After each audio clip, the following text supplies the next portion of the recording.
नमस्कार सर्वांना. 19 एप्रिल 2026 अक्षय तृतीया हा हिंदू धर्मातील अतिशय शुभ मानला जाणारा 3.5 मुहूर्तापैकी एक पूर्ण मुहूर्त आहे. या दिवशी केलेले दान, जप आणि पुण्यकर्माचा कधीही क्षय होत नाही, नाश होत नाही, म्हणून याला अक्षय तृतीया म्हणतात. आजच्या या व्हिडिओमध्ये आपण या दिवसाचं महत्त्व, पूजाविधी, विशेष नैवेद्य, पूजा मंत्र जप कोणता करावा, या दिवशी कोणती शुभ कामे करावे, पितृदान कसे करावे याबद्दल संपूर्ण माहिती जाणून घेणार आहोत. चला तर मग पाहूया. पूजाविधी. पूजा करण्याची वेळ सकाळी स्नान उरकून लवकर पूजा करणे उत्तम असते. घराची स्वच्छता करून मुख्य दरवाजावर तोरण लावा. एका पाटावर किंवा चौरंगावर पिवळे किंवा लाल कापड अंथरा. विष्णू लक्ष्मीची मूर्ती किंवा फोटो ठेवा. आचमन व संकल्प करा. हातावर पाणी घेऊन देवाचे स्मरण करा आणि मी आज या अक्षय तृतीयेनिमित्त सुख समृद्धीसाठी पूजा करत आहे असा संकल्प करा. मूर्ती असल्यास दूध आणि पाण्याने अभिषेक करावा. फोटो असल्यास ओल्या कापडाने पुसून घ्यावे. गंध, अक्षता, देवाला चंदनाची उटी किंवा गंध लावावा. अक्षता अर्पण करा.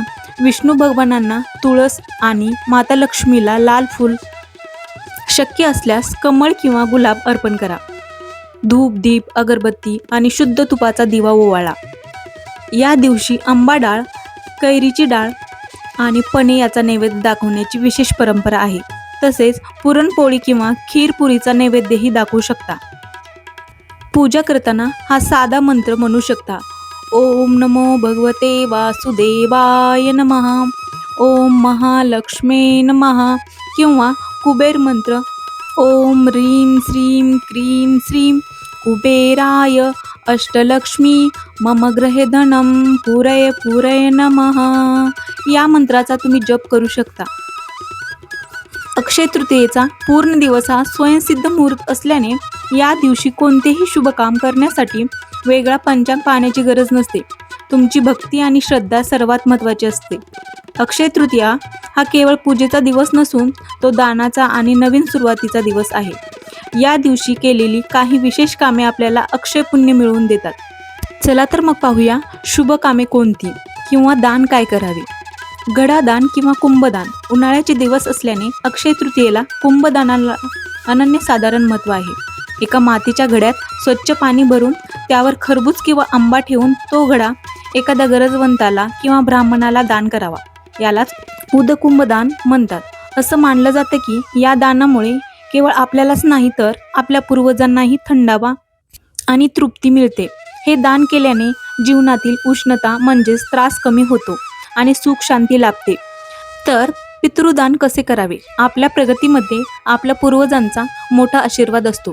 अक्षय तृतीयेच्या मुहूर्तावर पितृतर्पण करणे अत्यंत शुभ मानले जाते. आपल्या पूर्वजांच्या नावाने तहानलेल्यांना पाणी पाजणे, पशुपक्ष्याची तहान भागवणे किंवा गरजवंतांना अन्नाचे दान केल्याने पितृदोष दूर होतात. जेव्हा आपले पूर्वज तृप्त होतात तेव्हा आपल्या घराची भरभराट अक्षय राहते. एवढंच नाही बरं का, अक्षय तृतीयेचा दिवस हा अत्यंत भाग्याचा असतो. या दिवशी शेतकरी आपल्या शेतात धान्य पेरणीची किंवा नवीन हंगामाची मुहूर्तमेढ रोवतात. याला अक्षय मुहूर्त मानले जाते. कारण या दिवशी पेरलेले बी अक्षय फळ देते, म्हणजेच पीक भरघोस येते अशी धारणा आहे. केवळ शेतीच नाही तर कोणत्याही नवीन व्यवसायाची किंवा कार्याची सुरुवात करण्यासाठी हा दिवस सर्वोत्तम आहे. म्हणूनच मित्रांनो, या अक्षय तृतीयेला केवळ सोने खरेदी न करता एखादे दानाचे किंवा मदतीचे काम करून आपले पुण्य अक्षय करा. तुमच्या एका छोट्या दानाने कोणाची तरी तहान भागू शकते आणि तुम्हालाही आशीर्वाद मिळू शकतो. अक्षय तृतीयेचा दिवस म्हणजे केवळ खरेदीचा दिवस नसून हा दिवस दैवी शक्तीचे आशीर्वाद मिळवण्याचा मोठा प्रसंग आहे.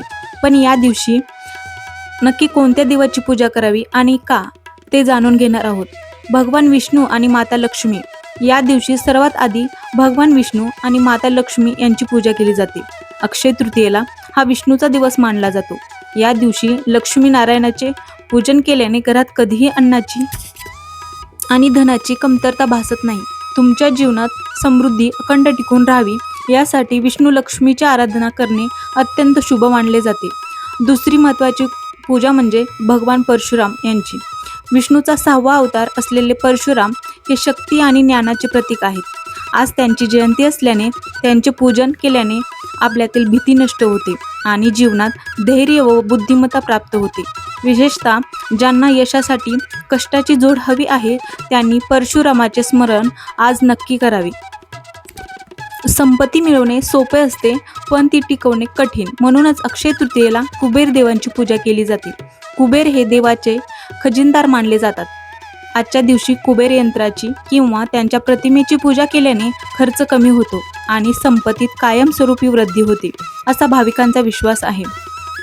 कुलदैवत आणि पितर कोणतेही शुभ कार्य आपल्या कुलदैवताच्या स्मरणाशिवाय पूर्ण होत नाही. आजच्या दिवशी आपल्या कुलदेवी किंवा कुलदेवाचे नाव घेऊन दिवा लावावा. त्याचप्रमाणे आपल्या पितरांचे पूर्वजांचे आशीर्वाद मिळवण्यासाठी हा दिवस खूप मोठा आहे. आज पितराच्या नावाने तर्पण किंवा दान केल्याने त्यांचे आत्मे तृप्त होतात आणि त्यांच्या कृपेने कुटुंबातील अडथळे दूर होतात. थोडक्यात सांगायचे तर ही अक्षय तृतीया तुमच्यासाठी आध्यात्मिक आणि आर्थिक दोन्ही दृष्टीने भरभराटीची ठरो. भक्तिभावाने केलेली ही पूजा तुमच्या आयुष्यात सुख आणि शांती घेऊन येईल. तुम्हा सर्वांना अक्षय तृतीयेच्या पुन्हा एकदा मंगलमय शुभेच्छा. धन्यवाद. ही माहिती आवडली असल्यास लाईक करा, जास्तीत जास्त शेअर करा. असेच नवनवीन व्हिडिओ पाहण्यासाठी चॅनलला सबस्क्राईब करा. धन्यवाद.